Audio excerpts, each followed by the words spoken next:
Is your Malinois absolutely wrecking your house, pulling things to pieces, and you just can't leave the home because of it? Well, let's see if we can help with that.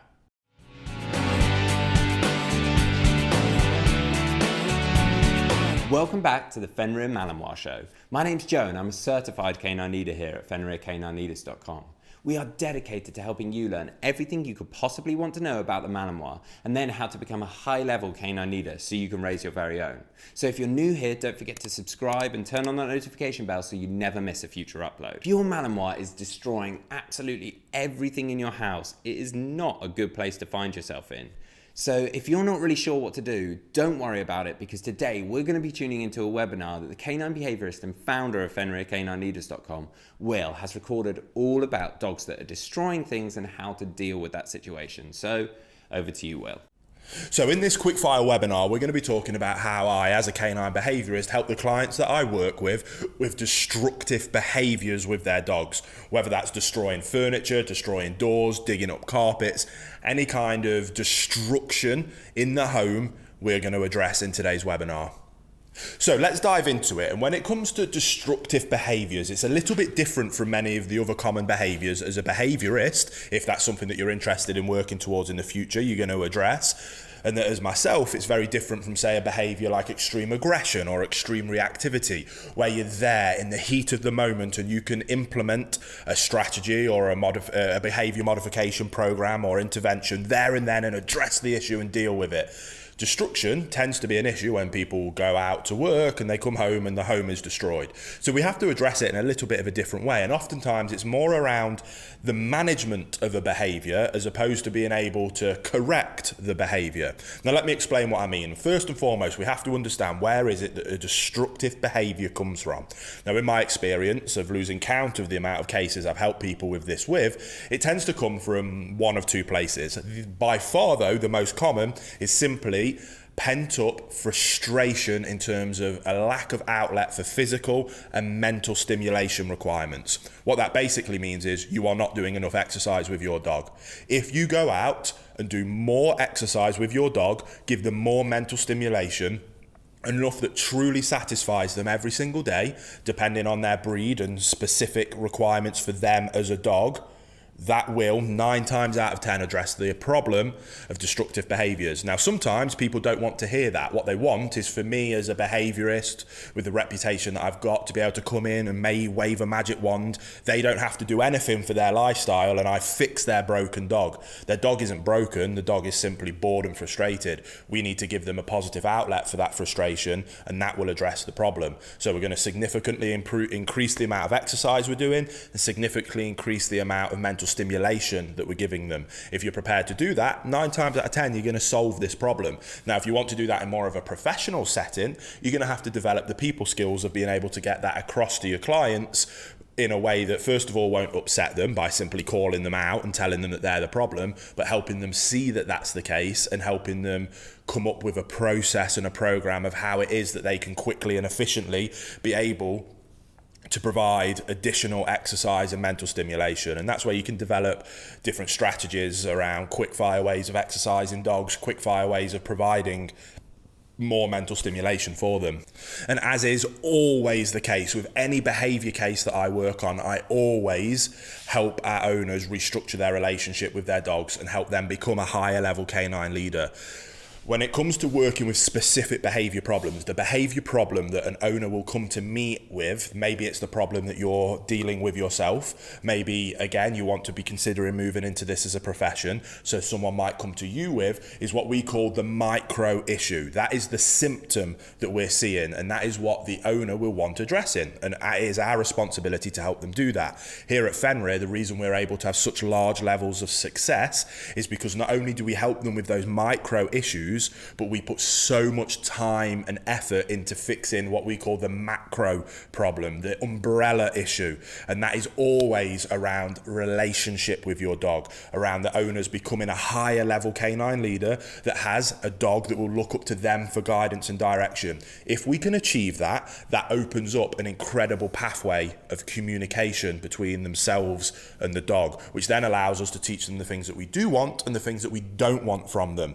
Now, in in terms of destructive behavior being the micro issue, it's one of the few behaviors where addressing that at a macro level might not necessarily be what they're looking for in the micro fix. It doesn't mean it's helpful, it's incredibly helpful. So I highly suggest that you go and do that, because that will address any other possible problems that will come up in the future.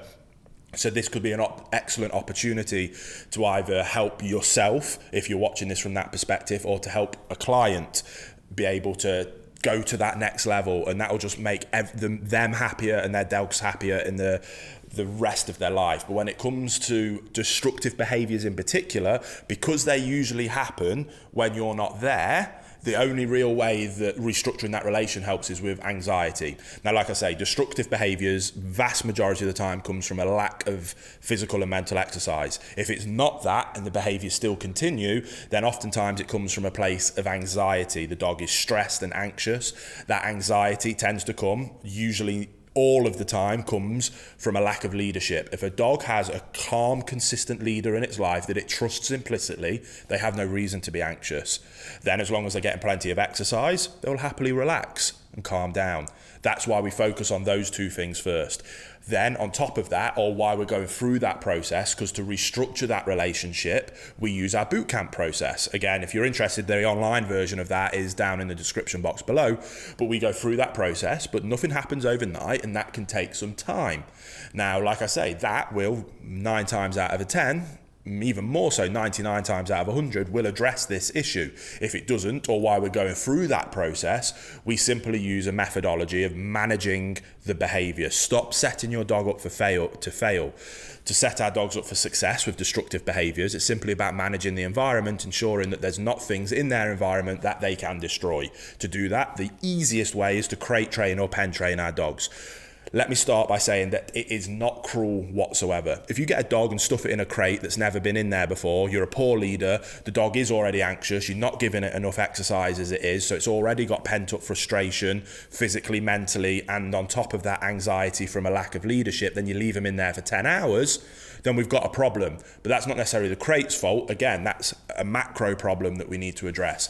If you are a calm, consistent leader, providing your dog with plenty of exercise and leaving them in a crate for an appropriate amount of time, 3 to 4 hours at a time before letting them out for an additional bit of exercise before going back in, then there is absolutely nothing wrong with using a crate, and a dog will love it.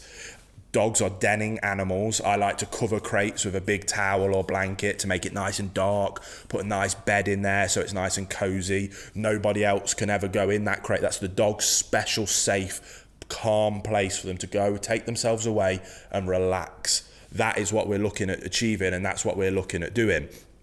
To help with destructive behaviors, if we can get the dog to learn to love their crate, which is very easy if we follow that basic methodology, we leave them in there with a frozen Kong, get a Kong toy, stuff it full of some meat pate, chuck it in the freezer, then before you go out, 10 minutes before you go out, let them sniff the Kong, put the Kong into the crate, shut the crate door so they can't get in there, and I promise you do that every time, your dog will be begging you to go away so that you can let them in the crate and shut them in there with that Kong. They'll look forward to that time alone.